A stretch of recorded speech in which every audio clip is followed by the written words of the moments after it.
Good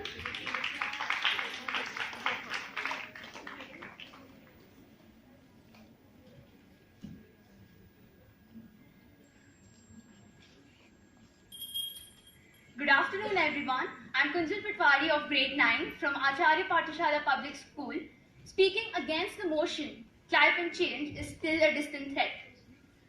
Earth has gone through intense climate changes many times before, in many cases leading to mass extinctions, but life persisted. In the last 1,000 years, however, climate has settled into a period of unusual stability, which gave birth to the human civilization. In the past 100 years, the world's population has quadrupled from 1.6 billion to 7.3 billion, and so has the suffering. Humans have unearthed tons of carbon with coal deposits and have begun to disrupt climate, which had been varying only within 1 degree Celsius. Scientists estimate 3 degrees Celsius warming by 2100 if we don't change course. Climate change is not about destroying the planet Earth. It's about us. It's about our vulnerability to a level of climate disruption that human civilization has perhaps never seen before. NASA gravity recovery and climate experiments show Greenland lost 286 billion tons of its ice, and Antarctica 127 billion tons of its ice per year from 1993 to 2016. The loss of Antarctica's ice mass has tripled in the last decade.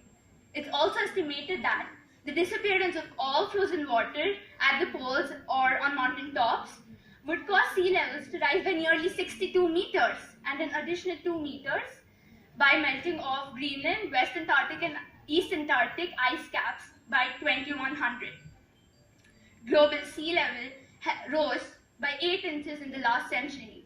The rate of rising sea level had nearly been double than that of the last century, and it is still accelerating every year. According to lead author Professor Jonathan Bamber, this will lead to profound consequences for humanity as we lose 1.79 million square kilometers of land, including critical regions of food production, and potential displacement of 187 million people.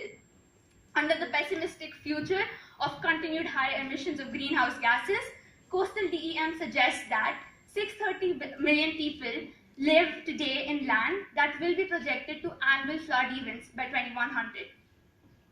This is sad because a lot of people are going to die because of that, and they would perhaps have to shift. And currently 110 million people are at risk due to flooding from storm surges. And storm surges today are estimated to be 20 centimeters higher just because of the sea level rise due to melting of glaciers.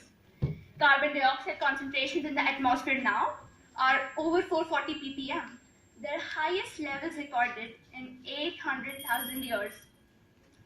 Global emissions are just increasing from 2 billion tons of carbon dioxide in 1900 to 36 billion tons of carbon dioxide in 2015, and it's just increasing.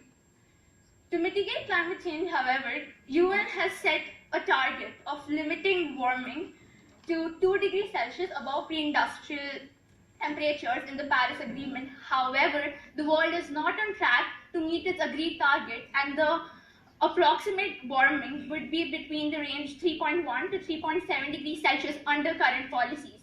Concluding, the negative impacts of climate change have been exponentially growing in the last century, and the forecast global average temperatures, rise in sea level, and melting of glaciers by the end of 21st century is a serious threat to the human civilization. Thank you.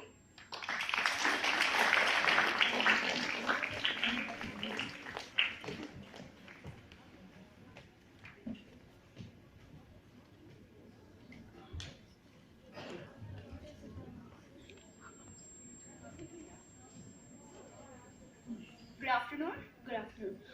I've heard many people on both sides saying humans are selfish. They do not want to do this, they do not want to do that.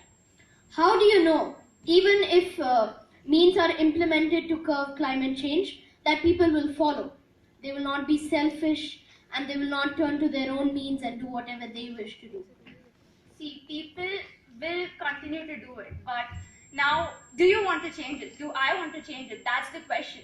And according to me, if I want to change it, I will be the change I want to see in the world. So if I want to curb climate change, I will take the measures, and probably that would influence people.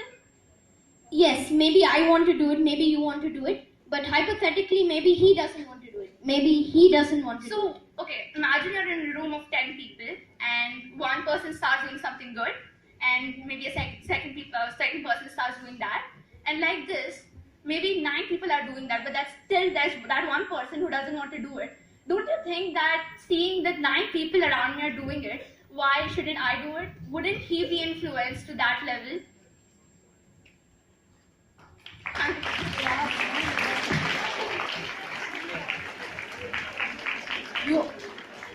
You said that the climate has taken a rest for like 100 years or something, but still there are climate changes. So how can you say that it has taken a rest? Let me go back to that point. I said stability, that is variation by 1 degree Celsius, 1 degree Celsius up and down, and we can exist in this. But now what's happening?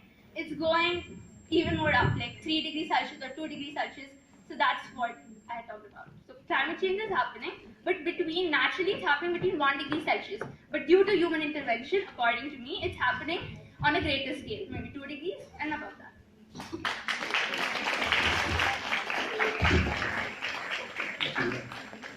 Kunjal. Yeah, there is a lot of statistics which we heard from you. And hats off, I mean, you didn't have the sheet in front of you and you remembered all that. I'd just like to point out one thing you mentioned about CO2. Now, just tell us how does CO2 affect us adversely? Is it one of the greenhouse gases? It is. How is it produced by humans? Fossil fuels, burning of fossil fuels, and What are fossil fuels? fossil fuels are the natural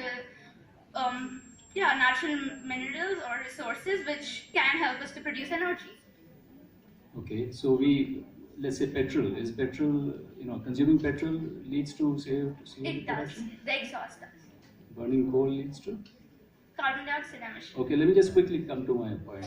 You said the levels are now 440 ppm, right?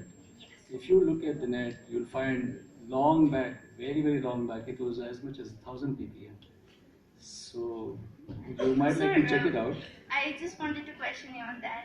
Long back means how long back? Much before humans came in. Much before humans came. So now we're talking about. So if the world could survive then, if the earth could survive then with a level of 1000 ppm, why can't it survive with a level of 440? So exactly, that comes to the point I made long back. It's not about planet Earth, it's about our civilization. That time human civilization was not there because of 1000 ppm of carbon dioxide.